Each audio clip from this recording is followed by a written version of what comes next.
So good morning guys. तो चलिए start करते हैं आज के यानी कि 26 जुलाई के इंपॉर्टेंट करंट अफेयर्स को। तो इस प्रश्न में पूछ रहे हैं अभी हाल ही में एरडाई के नए अध्यक्ष के रूप में अभी किसे नियुक्त किया गया है। तो सही उत्तर हो जाएगा अजय सेठ को। अजय सेठ ये हमारे पूर्व वित्त सचिव रह चुके हैं अजय सेठ, और अभी इन्हीं को 3 सालों के लिए एरडाई का नया चेयरमैन नियुक्त किया गया है। वे देबाशीष पांडे का स्थान लेंगे यहाँ पे। एरडाई की फुल फॉर्म होती है insurance regulatory and development authority of India. स्थापना होती है 1999 में और इसका मुख्यालय आपको मिलेगा हैदराबाद में। और अब इसके नए चेयरमैन बन गए हैं, याद रखना कौन, अजय सेठ। इंपॉर्टेंट नियुक्ति है और नियुक्ति वाला प्रश्न कुछ और इंपॉर्टेंट नियुक्तियां अपॉइंटमेंट्स में आपको रिवाइज कराता हूं, आ जाओ। जैसे कि 23वें विधि आयोग के अध्यक्ष अभी कौन बने थे, Dinesh Maheshwari. ICAR Indian council of agricultural research, इसके महानिदेशक बने मांगीलाल जाट। राजस्व सचिव बने Arvind Shrivastava. Asian infrastructure investment bank के उपाध्यक्ष बने Ajay Bhushan Pandey. Government E market place के CEO अजय भादु। उसके अलावा UPSC के नए अध्यक्ष बने doctor Ajay Kumar. Air India Express के नए चेयरमैन निपुण अग्रवाल। विश्व बैडमिंटन महासंघ के अध्यक्ष बनी थी खुनयिंग पटामा, थाईलैंड से हैं इस पद पर आने वाली दूसरी महिलाएं। राष्ट्रीय सुरक्षा सलाहकार बोर्ड का प्रमुख बनाया आलोक जोशी को। भारतीय वायुसेना के नए उप प्रमुख बने थे नर्मदेश्वर तिवारी। एक्सियोम स्पेस के CEO तेजपाल भाटिया। भारतीय नौसेना की पहली महिला फ्लाइंग इंस्ट्रक्टर बनी Divya Sharma. India semiconductor mission के CEO अमितेश कुमार सिन्हा। प्राक्कलन समिति एस्टीमेट कमेटी का अध्यक्ष बनाया संजय जायसवाल को। और राष्ट्रीय फिल्म विकास निगम का मैनेजिंग डायरेक्टर बनाया प्रकाश मगदुम को। तो लगभग 15 और अपॉइंटमेंट्स हमने देख लिए। ध्यान में रखना, अगला प्रश्न देखते हैं।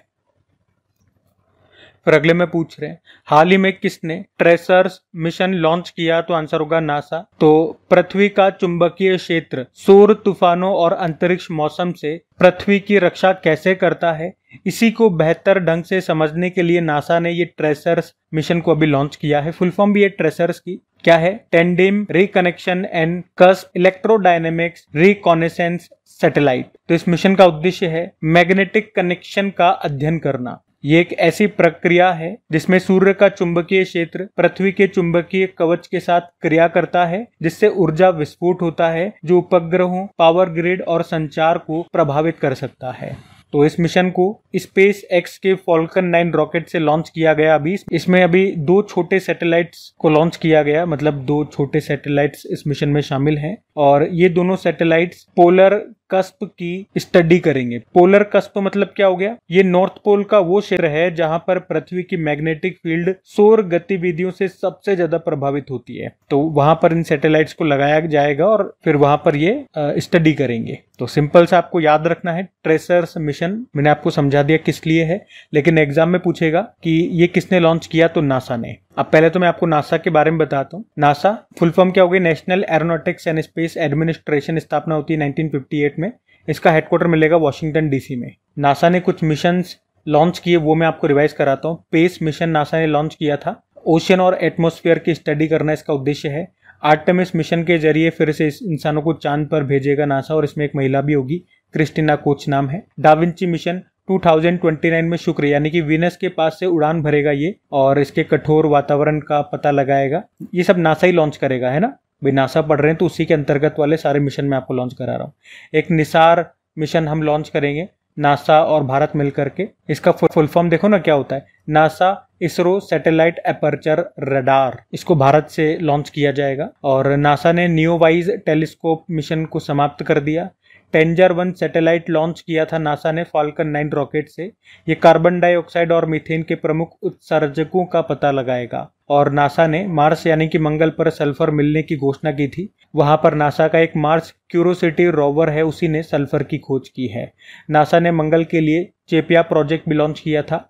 और यूरोपा क्लिपर मिशन लॉन्च करेगा नासा, जो जुपिटर के यूरोपा चंद्रमा पर जीवन का पता लगाएगा। नासा ने सुनीता विलियम्स को धरती पर वापस लाने के लिए किसके सहयोग से क्रू 9 मिशन लॉन्च किया था, तो आंसर होगा स्पेस एक्स। ठीक है, तो ये सब ध्यान में रखना। अगला प्रश्न देखते हैं। फिर अगले में पूछ रहे हैं हाल ही में इंडियन कोस्ट गार्ड के लिए लॉन्च प्रदूषण नियंत्रण पोत का नाम क्या है, तो आंसर होगा समुद्र प्रचेत। तो अभी भारतीय तटरक्षक बल के लिए पॉल्यूशन कंट्रोल वेशन यानी कि प्रदूषण नियंत्रण पोत को लॉन्च किया गया, जिसका नाम है समुद्र प्रचेत। कहां पर लॉन्च किया गया, गोवा शिपयार्ड लिमिटेड के गोवा में स्थित शिपयार्ड में। इसका निर्माण गोवा शिपयार्ड लिमिटेड गोवा ने किया है। और एक्चुअली में इस तरह के 2 पॉल्यूशन कंट्रोल वेसल बनाए गए हैं। गोवा शिपयार्ड नहीं बनाए, पहला इसने बनाया था, उसका नाम है समुद्र प्रताप, उसको 2024 में लॉन्च किया था, और अब ये दूसरा है समुद्र प्रचेत, इसको नाम दिया गया। अच्छा, समुद्र में पॉल्यूशन का क्या मतलब हो गया? जब समुद्र में तेल रिसाव हो जाता है, कोई शिप पलट गया या लीकेज हो गया, तो जिस कारण से तेल का रिसाव हो जाता है, तो वहां पे वो जो तेल है, वो ऑयल है, वो समुद्री प्रदूषण का काम कर रहा है। तो उसी को हटाने का, उसी को साफ करने का ये काम करेंगे पोत, तो इसका नाम है समुद्र प्रचेत। अब इंडियन कोस्ट गार्ड की बात हुई है, भारतीय तटरक्षक बल के बारे में बात करते हैं। स्थापना होती है 1 फरवरी 1977, स्थापना की समिति की सिफारिश पे होती है रुस्तम जी समिति। और भारतीय तटरक्षक बल का पहला जहाज था ICGS कुठार। ICGS मतलब इंडियन कोस्ट गार्ड शिप, जैसे नेवी के लिए पढ़ते हो ना आप INS, इंडियन नेवल शिप। और इसके पहले महानिदेशक थे VA कामत, अभी लेटेस्ट 26वें नंबर के हैं डायरेक्टर जनरल परमेश शिवमणि। मुख्यालय नई दिल्ली में है। आदर्श वाक्य होता है वयम रक्षाम। कुछ 2-3 प्रश्न मैं आपको और यहाँ से रिवाइज कर रहा हूँ। तो ये मैंने आपको बता ही दिया, पिछले साल भारत का पहला प्रदूषण नियंत्रण पोत ये लॉन्च हुआ था, समुद्र प्रताप उसका नाम है। अभी दूसरा भी आ गया, आज हमने जो पढ़ा समुद्र प्रचेत उसका नाम है। दोनों को गोवा शिपयार्ड लिमिटेड ने बनाया। और सागर कवच 2025 का आयोजन इंडियन कोस्ट गार्ड ने किया था पश्चिम बंगाल में। भारतीय तटरक्षक जहाज शूर, इसने किस देश में आयोजित नेवडेक्स और आईडेक्स 2025 में हिस्सा लिया था? UAE। जामाता अभ्यास भारत और जापान के कोस्ट गार्ड्स के बीच में हुआ था, कहाँ पे? चेन्नई में हुआ था। ठीक है, तो ये सब ध्यान रखना।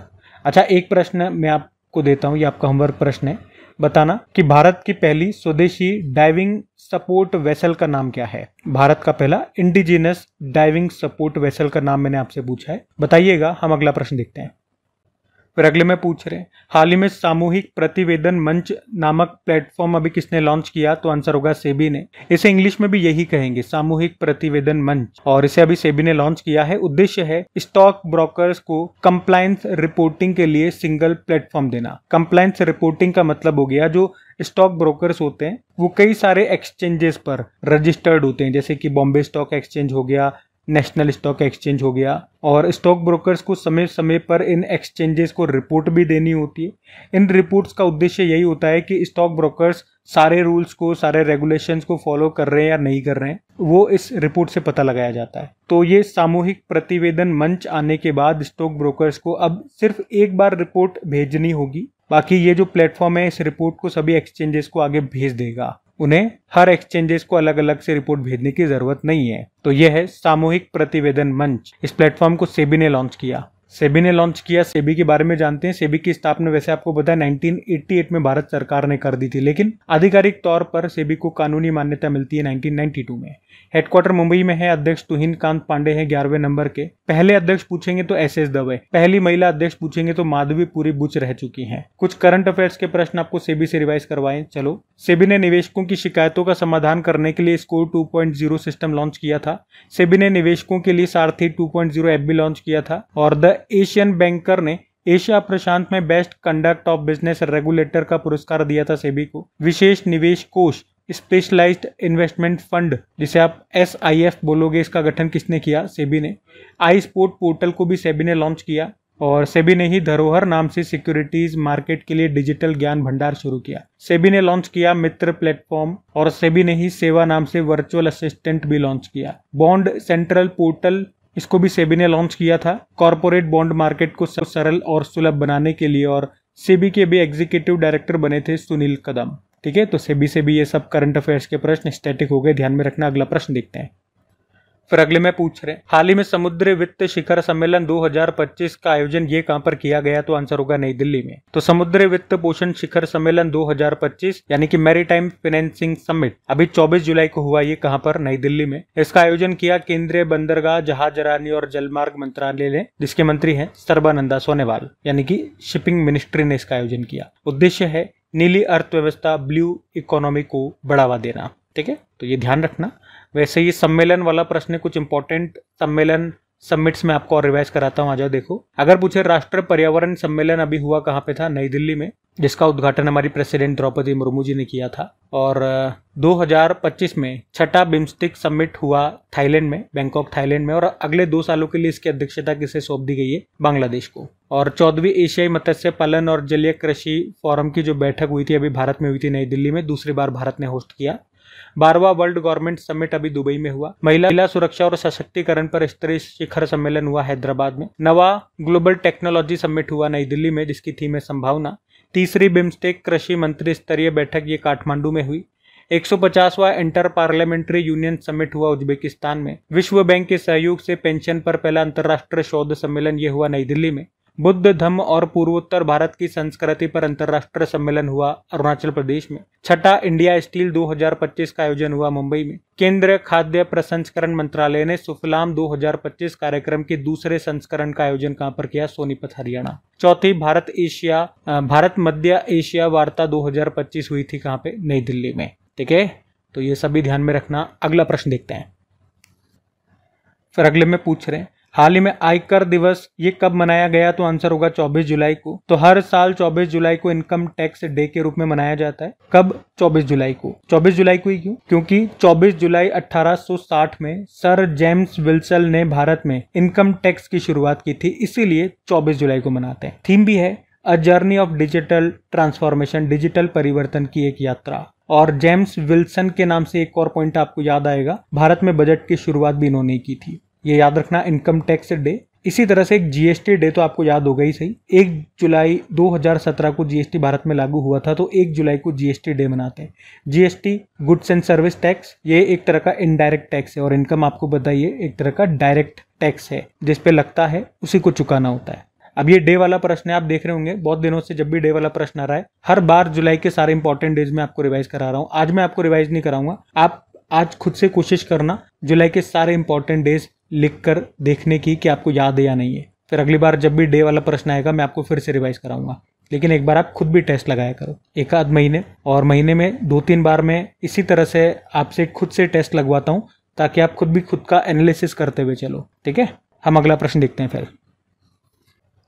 फिर अगले में पूछ रहे हाल ही में राष्ट्रीय सहकारिता नीति 2025 जिसे अमित शाह जी ने अभी लॉन्च किया, ये किस नीति का स्थान लेगी, किसे रिप्लेस करेगी? तो नेशनल कोऑपरेटिव पॉलिसी 2002। तो अभी हमारे गृह मंत्री और सहकारिता मंत्रालय भी यही संभालते हैं, अमित शाह, और अभी इन्होंने राष्ट्रीय सहकारिता नीति 2025 को लॉन्च किया है। ये जो है ये नेशनल कोऑपरेटिव पॉलिसी राष्ट्रीय सहकारिता नीति 2002 की जगह लेगी। ये पॉलिसी 2025 से 2045 के लिए लाई गई है और इसका उद्देश्य है भारत में कोऑपरेटिव को बढ़ाना और भारत को 2047 तक विकसित भारत बनाना। इस पॉलिसी का मोटो है सहकार से समृद्धि, प्रॉस्पेरिटी थ्रू कोऑपरेशन। तो इस नई राष्ट्रीय सहकारिता नीति 2025 के कुछ प्रमुख बातें वो मैं आपको बताता हूँ।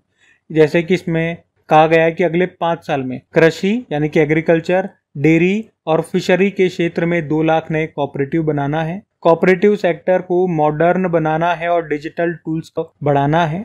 कोऑपरेटिव के लिए मिनिमम अल्टरनेट टैक्स को 18.5% से घटा करके 15% करना है। एक नोट डालना, यूनाइटेड नेशन ने, वैसे आप जानते हो कि 2025 को हम इंटरनेशनल ईयर ऑफ कोऑपरेटिव के रूप में मना रहे हैं। यूनाइटेड नेशन ने ही इसे घोषित किया था, एक्चुअली ये दूसरी बार मना रहे हैं। 2012 को भी मनाया था इंटरनेशनल ईयर ऑफ कोऑपरेटिव के रूप में, और अभी 2025 को दूसरी बार मना रहे हैं। अब आप लोगों के लिए एक प्रश्न है, सहकारिता दिवस ये कब मनाया जाता है? ठीक है, इसका उत्तर आप लोग देंगे। हम अगले प्रश्न की ओर बढ़ते हैं।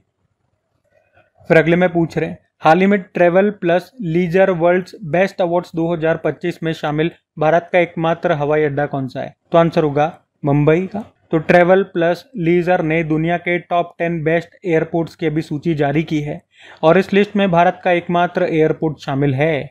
कौन सा? Chhatrapati Shivaji Maharaj international airport Mumbai. कौन सी रैंक मिली है? 9वीं रैंक मिली है। तो मुंबई के एयरपोर्ट ने लगातार तीसरे साल टॉप 10 में रैंक हासिल की है और इसी के साथ टॉप 5 सिटीज की रैंकिंग में जयपुर को 5वीं रैंक दी गई है। ये पॉइंट भी नोट करना। अच्छा, टॉप 10 में टॉप 3 स्टार्टिंग की अगर मैं आपको बताऊं तो पहले पे रखा है इस्तांबुल एयरपोर्ट को, जो कि तुर्की का है। दूसरे पे चांगी इंटरनेशनल एयरपोर्ट है, जो कि सिंगापुर का है। और तीसरे पे है हमाद इंटरनेशनल एयरपोर्ट, जो कि दोहा कतर का है। और भारत का जो छत्रपति शिवाजी महाराज इंटरनेशनल एयरपोर्ट है वो इस लिस्ट में 9वें स्थान पर है। और ये एयरपोर्ट याद रखना दुनिया का सबसे व्यस्त सिंगल रनवे एयरपोर्ट भी है। अच्छा, कुछ इसी तरह से एयरपोर्ट्स में आपको रिवाइज कराऊं, जैसे कि अयोध्या एयरपोर्ट, इसका नाम बदल के महर्षि वाल्मीकि जी के नाम पे कर दिया। मोपा एयरपोर्ट जो गोवा में है उसका नाम मनोहर पारिकर जी के नाम पे हो गया। वीर सावरकर एयरपोर्ट कहाँ पर है? अंडमान निकोबार की कैपिटल पोर्ट ब्लेयर। वैसे पोर्ट ब्लेयर को अब किसी और नाम से जानते हैं, अब आप ही के लिए प्रश्न हो जाएगा, पोर्ट ब्लेयर का नया नाम क्या हो गया? चंडीगढ़ एयरपोर्ट को शहीद भगत सिंह जी के नाम से जानते हैं। सुभाष चंद्र बोस एयरपोर्ट कोलकाता में है। लाल बहादुर शास्त्री एयरपोर्ट है वाराणसी में। जेवर एयरपोर्ट नोएडा में है। बाबा साहब अम्बेडकर एयरपोर्ट नागपुर में है। केम्पेगौड़ा एयरपोर्ट बेंगलुरु में है। चौधरी चरण सिंह एयरपोर्ट लखनऊ में।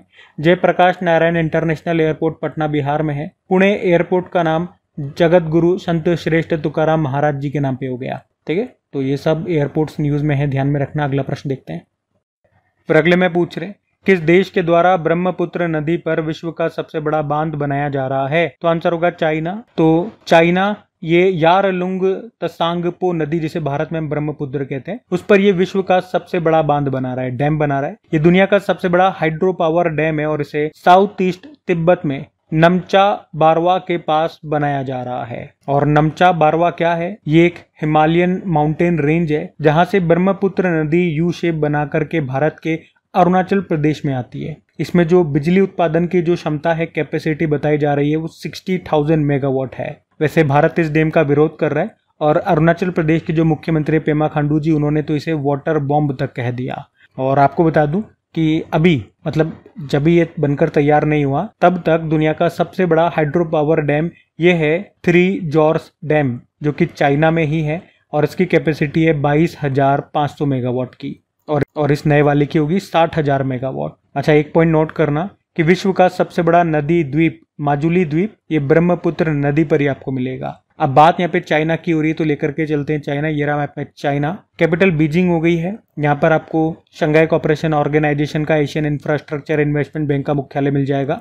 करेंसी रेनमिन भी हो गई है। प्रेसिडेंट है शी जिनपिंग। कुछ और प्रश्न देखो चाइना से। तो चाइना ये कोल्ड सीप नाम से डीप सी स्पेस स्टेशन बनाएगा। कहाँ पर? दक्षिण चीन सागर में 2000 मीटर की गहराई पे। फिडे महिला विश्व चैंपियनशिप 2025 हुआ था चाइना में, उसको जीत लिया यू वेंजुन ने, चाइना की है। दुनिया का पहला थोरियम मोल्टन सॉल्ट परमाणु रिएक्टर चीन ने शुरू किया। कहां पर? गोबी रेगिस्तान में। दुनिया की पहली ह्यूमनॉइड रोबोट हाफ मैराथन हुई थी चाइना में। दुनिया का पहला वाणिज्यिक 10G ब्रॉडबैंड नेटवर्क किसने लॉन्च किया था? चाइना ने, ऐसा चाइना का कहना था। चीन ने गैर परमाणु हाइड्रोजन बम का परीक्षण किया था और इसमें मैग्नीशियम हाइड्राइड का इस्तेमाल किया गया था। और ग्लोबल विंड रिपोर्ट 2025 आई, उसमें भारत चौथे स्थान पर है, टॉप पर चाइना है। अभी 11वां महिला एशिया कप हॉकी टूर्नामेंट हुआ था 2025 में, मतलब होगा इस साल। कहाँ पे? हांगजाऊ चाइना में होगा सितंबर में। एशियन इंफ्रास्ट्रक्चर इन्वेस्टमेंट बैंक के नए अध्यक्ष जू जियाई बनेंगी। ये चाइना से हैं, 2026 से अपना पद संभाल लेंगी। और बिना बारूद का ब्लैकआउट बॉम्ब ये डेवलप किया था चाइना ने ही। ठीक है, तो इन सब कारण से चाइना भी न्यूज में था, याद रखना। अगला प्रश्न देखते हैं। फिर अगले में पूछ रहे हैं कि IUCN वर्ल्ड कंजर्वेशन कांग्रेस 2025 की मेजबानी कौन करेगा? तो आंसर होगा UAE। IUCN world conservation Congress 2025 ये होगा अबू धाबी UAE में 9 से लेकर 15 अक्टूबर 2025 तक होगा ये। और यहाँ पर संरक्षण में अनुवांशिक उपकरणों के उपयोग पर निर्णय लिया जाएगा कि जो अनुवांशिक उपकरण है उनका उपयोग करना है या नहीं करना है, यानी कि आप कह सकते हो जेनेटिक टेक्नोलॉजी का इस्तेमाल करना या नहीं करना, उस पर यहाँ पे चर्चा की जाएगी। थीम भी है परिवर्तनकारी संरक्षण को सशक्त बनाना, पावरिंग ट्रांसफॉर्मेटिव कंजर्वेशन। ये जो सम्मेलन है हर 4 साल में एक बार होता है। IUCN की बात करें, international union for conservation of nature, इसका काम ही यही होता है, प्रकृति और उसके संसाधनों की रक्षा करना। 5 अक्टूबर 1948 को स्थापना होती है। कहाँ पर? मुख्यालय जेनेवा स्विट्जरलैंड में है।